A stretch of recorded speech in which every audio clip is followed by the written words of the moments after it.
Hey guys, my name is Vikash Kumar and welcome to Code Caplet.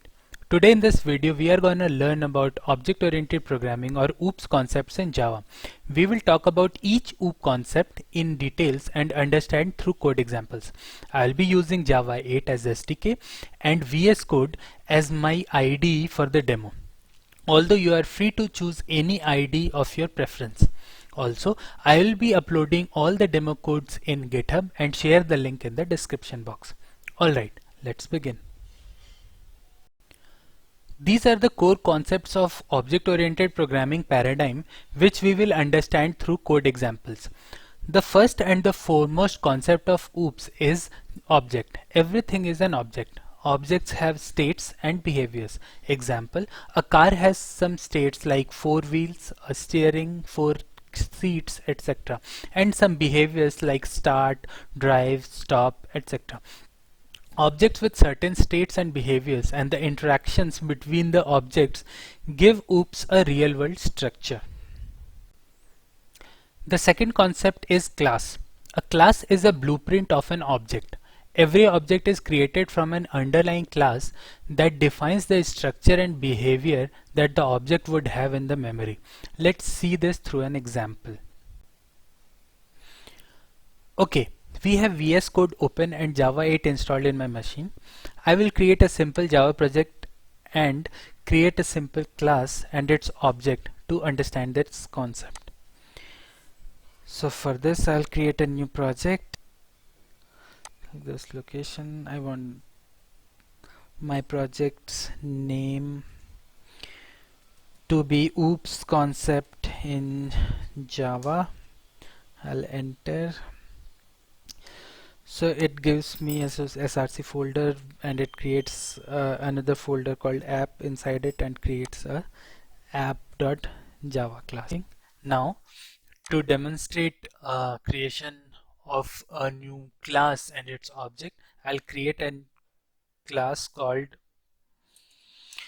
Mustang and I'll specify one or two states like int number of wheels, int number of seats, and I'll specify a behavior, say void drive, and I'll just say I am driving a Mustang having of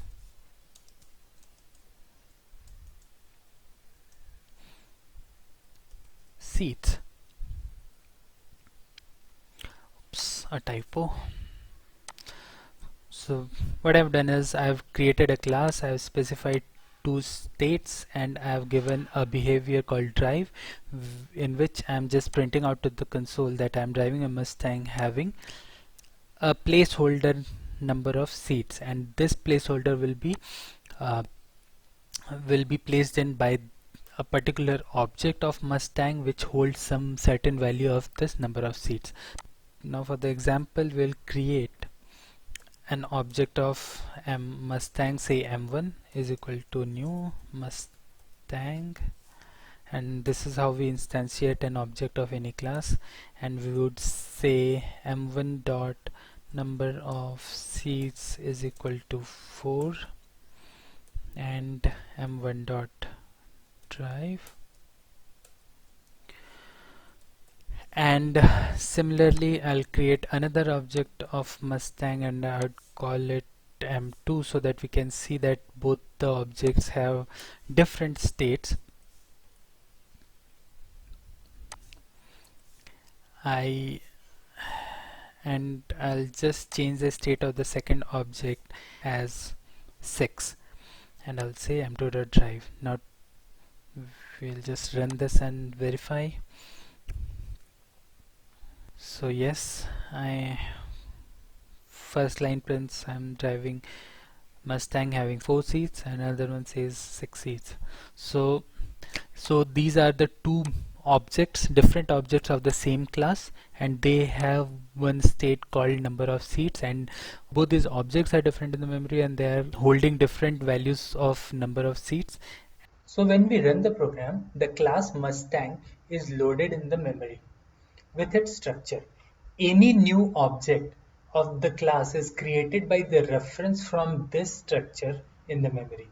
Each object will be created on the heap area of the JVM space with its states.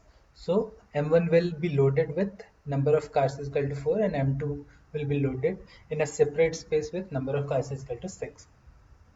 We will understand the JVM memory model in the coming videos. The next concept is encapsulation. It says that the state variables and behaviors in a program must be encapsulated in a logical entity. The states and behaviors, instead of being a part of a single global object, as in case of procedure-oriented languages, must be logically associated with real life-like entities and interact with each other in a real-life fashion. Let's understand this through an example. So in this program that we have written, to create a real life scenario, I'll create a new class called say man, and I'll associate this uh, Mustang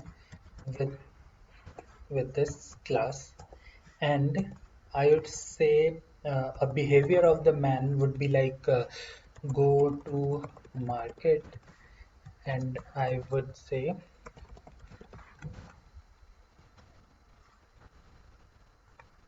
I am going to the market, and then for going to the market I'll say Mustang dot drive.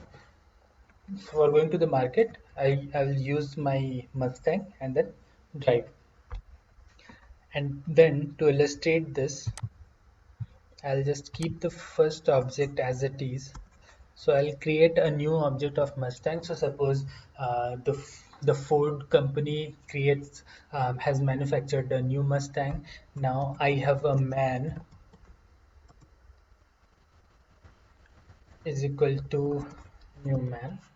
So we have a new man, new person, and this person buys that Mustang. So man dot Mustang is equal to, so that Mustang is now associated with this man, and now this man says go to market.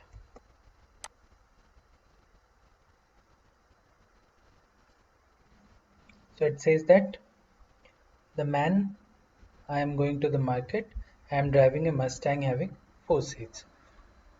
So the behaviors and the states are logically associated with each of the entities, and they interact with each other to create a real life scenario. So what happens in the JVM memory is this man class is also loaded in the memory with its structure. When we create a new object of man, it will be created in the memory, and it will have one state variable called Mustang, and this Mustang will point to another memory location which is occupied by the M1 object of the Mustang we created earlier. The next concept is inheritance, which specifies that the states and behaviors can be inherited from one entity to another.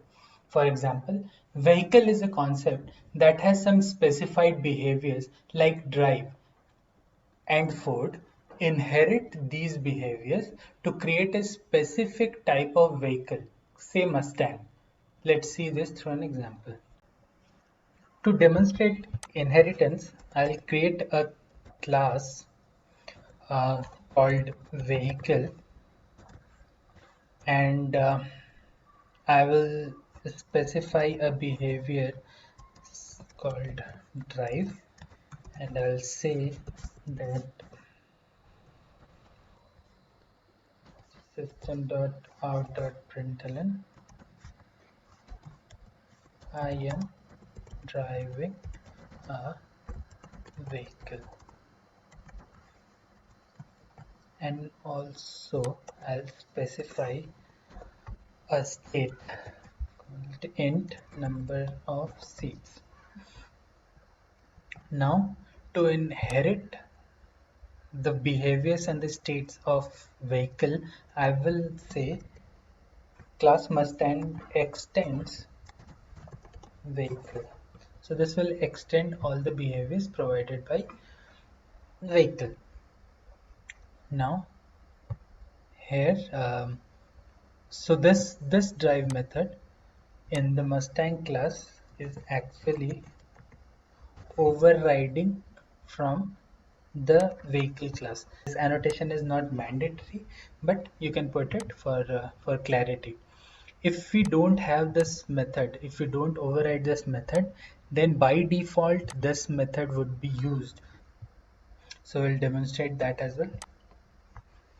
So first, let's comment this out.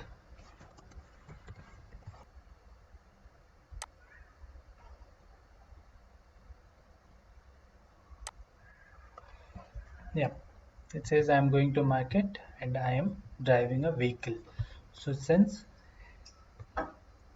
we are not overriding the drive behavior of the vehicle class, the execution of the program does not find this drive method inside the Mustang class. So it will go up to the vehicle class, to the parent class, to see if there is an implementation, and it will use that implementation. If we override it,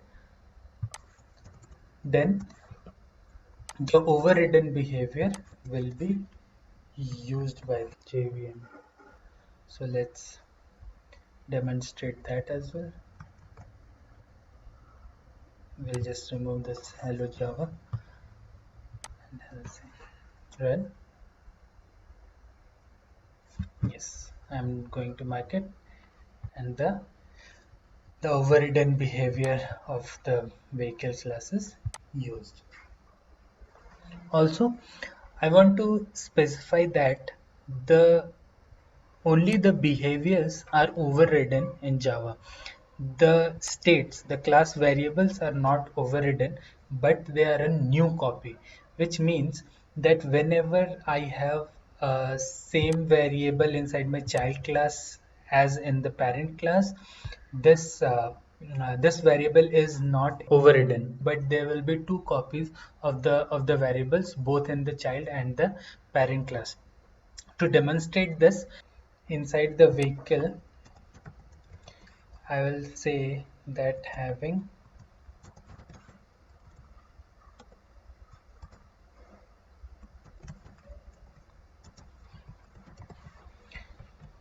so if we remove the behave overridden drive method from Mustang class,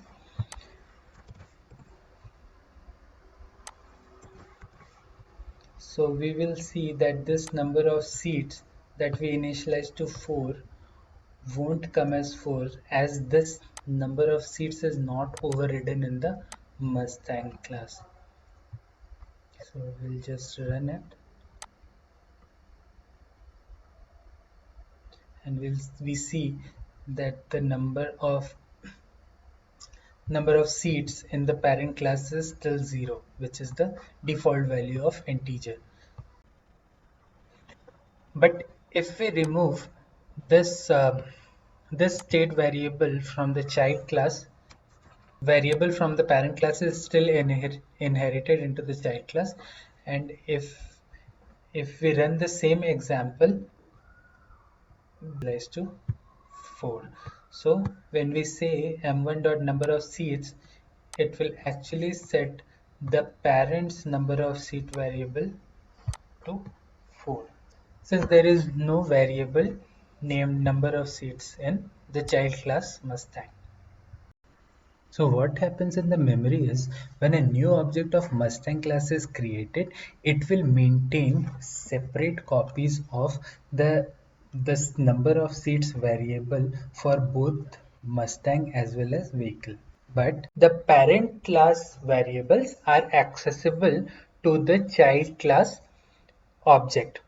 Also, when a behavior is invoked, first the Java runtime will check if there is an implementation of the method present in the child class, and if not, it will invoke the method present in the parent class. But the word vehicle merely does not come with a way to drive any vehicle. It is just an specification without a defined behavior. So we will make the vehicle an interface. An interface is a contract which specifies and enforces certain behaviors in the inheriting class. On contrast to a parent class, it does not give a default implementation of behaviors, but just enforces the presence of those behaviors. To change the vehicle to an interface, we will name it as an interface instead of class. We will remove its variable and talk about it in the next class. And since the method do not give any implementation, we'll remove this implementation and we'll just say that any child class inheriting from vehicle must have a drive method. Now, the keyword to extend from an interface is implements.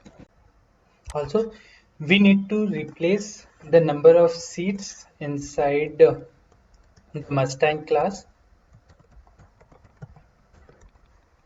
and this is giving a compile time exception saying that cannot reduce the visibility of the inherited method from vehicle. So if any method provided by an interface is by default public, and we have given our drive method as default, so we need to change it to public as we cannot modify the visibility of any method. We will discuss about the access modifiers and visibility in the next video. So for now, this is all right, and we have converted the vehicle class into an interface, and will run.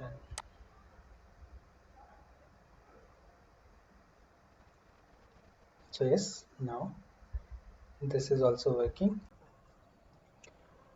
Polymorphism is to have multiple forms. A reference of a class can take the form of its parent. In other words, the reference can take the form of both the parent and the child classes. To demonstrate polymorphism, we can specify that the man has a vehicle called car, and he drives a car. And so we do not know what kind of vehicle this man can have, but this car can hold an object of type Mustang, which we can see from this example. So now, since we have changed the name of Mustang to car, we'll change it to car, and we'll run this. Yes, so as we can see, this car is a type of is a reference of type vehicle, but it can hold an object of Mustang. And lastly, we have the concept called abstraction, which specifies that the implementation details of a class is hidden from the user. That is, the user would just know the behaviors exposed by the class without knowing how the behaviors are implemented internally. As an example, here the main class does not know how the drive method inside a Mustang class is implemented.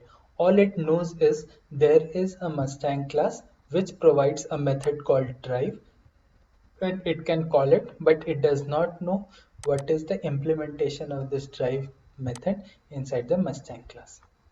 Alright guys, so we have covered the entire OOPS concept in Java, and we will meet in the next class where I will discuss about the access modifiers in Java. Thanks for watching.